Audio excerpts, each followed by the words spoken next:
This is the Kindle Report for Tuesday, March 10th. Don't forget to hit the subscribe button and the bell so you know when I post these videos. Welcome everyone. I'm Bob Kendall. There's a lot to unpack. The markets yesterday saw a very climactic event in my opinion, and it's very possible that we have reached the bottom. In fact, there's about a 60% probability that a bottom has been reached for this particular sequence. We'll go through the details. We'll talk about the volume that we saw today. And after market action, we saw Italy announce that quarantine the entire country.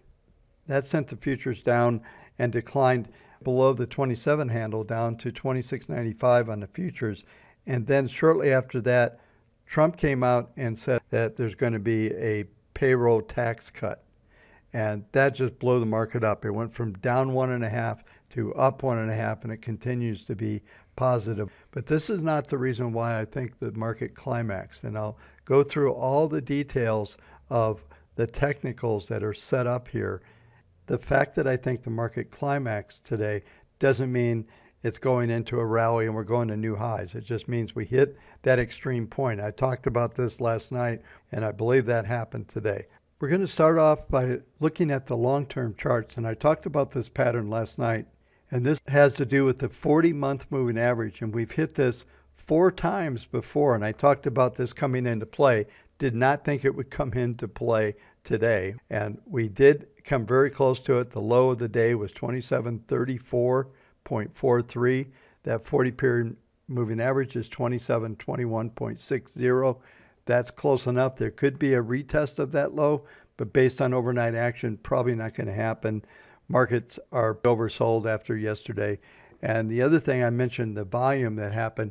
Yesterday, volume was up 26.59%. We did 8.6 billion shares. This is huge. They actually hit the circuit breaker, shut the market down, then reopened it. Everything that could happen today happened as far as climactic situation in the markets. And I'm going to show you a daily chart in a minute. I'll show you how the gap set up on the daily chart has also confirmed that we've hit a climactic bottom. In October 2011, we went just below the 40-month moving average. The PPM3, this is the one at the bottom, was only at 0.6. 2016, the PPM3 plus 0.68. In 2018, we hit it again in the month of December, PPM3 at 0.56. Today, we've hit it again. We hit it again at 0.51. This looks like a climactic situation. The only thing that is different about this particular hit on the 40-period moving average is the frequency is much shorter than the previous events. There was much more time between the other events, about 2 years. We're only about 1.5 years into this cycle, but we'll know by Wednesday whether this value is going to hold or not. If it holds and we close back above 2,800 on Friday, we're going to be in good shape. And I'm expecting a rally back to 28.85 to 28.93 area, and a possibility of to 29.34. With this increased volatility, we're going to see moves that you never thought could happen as fast as they do. 21-month moving average right now is at the 28.94 level. So we're just looking for a rebound back to that number. Look at the daily chart. I'll show you why I believe there's a climactic trade here. There's 3 gaps in this chart. There's one that we broke out a couple of weeks ago. We gapped down. The next one was on Friday action where we gapped down even though we closed at the high of the day. Third one is most likely an exhaustion gap. Should be filled, and the low of that bar, that was 29.01. So it's very likely we're going to head back towards this 29.01, maybe 29.34, and the next 2 to 3 sessions will tell you all about that. I talked to you about this 10-period moving average was going to dominate what the action was going to be, and it absolutely did. You can see 2 sessions in a row, you could have sold against that and made all kinds of money. What's likely to happen here, even though we're at minus 1.57, this will start to bleed off and it's going to come in right at these numbers I just talked about, somewhere between 29.50 and the 29.20 level. That's in the next 3 sessions is going to be there. So all of this resistance will be there. Like I said, I don't expect this thing just to scream out there's a bottom. As far as going in and doing any material buying and trying to get back into markets, if you're out, I would not be looking to do that just yet. There's still a lot of work to be done before this market will be at a low or for a sustainable pattern. That's a long ways off yet. This is the daily graph. And I talked about the possibility of getting down to the 200-week moving average. That still exists. We'll see how things trade over the next couple of days. Like I said, by Wednesday, we're going to know whether today's low is the low of this particular sequence, and then we'll start corrective sequence. Once we see what sets up over the next 2 sessions, I'll be able to actually draw in and bring in some more predictive type strategies into what's likely to happen from the pattern. Right now, it appears that the market has climaxed, and we should start to see stability as we go forward in the next 2 sessions. Looking at the Treasuries, there's not much to look at, but it did also have a breakaway gap. And I suspect that Treasuries will move back to 0.70 to the 0.90 level. It'll also try to fill this gap. That gap's way up at 1.2.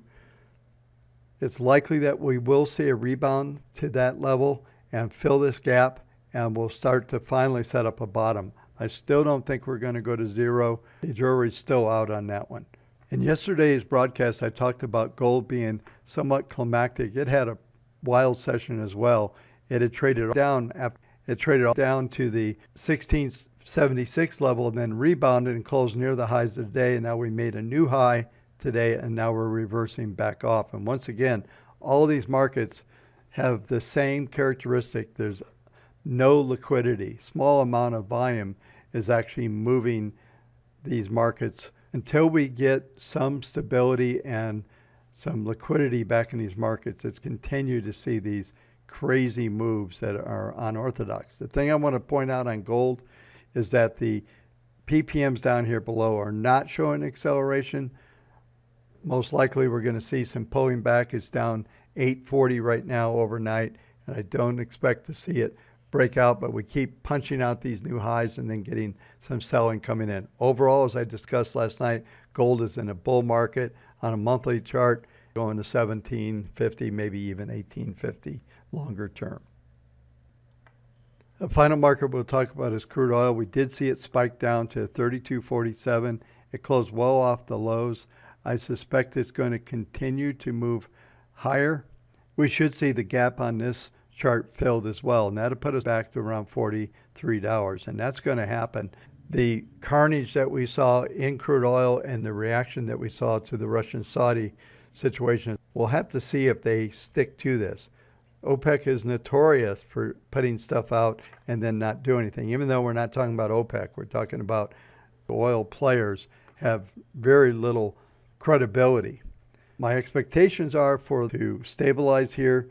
It's not going to 20 right now. Most likely it's going to move back into somewhere between 40 and 43, and then we'll have some consolidation. We probably saw the low in this market as well today. Expect over the next several days that all of these markets are going to stabilize and start to move back higher into some of the patterns that we've seen over the past several days. This will complete the broadcast. Thanks again for watching. Make sure you subscribe and hit the bell. We'll talk to you tomorrow.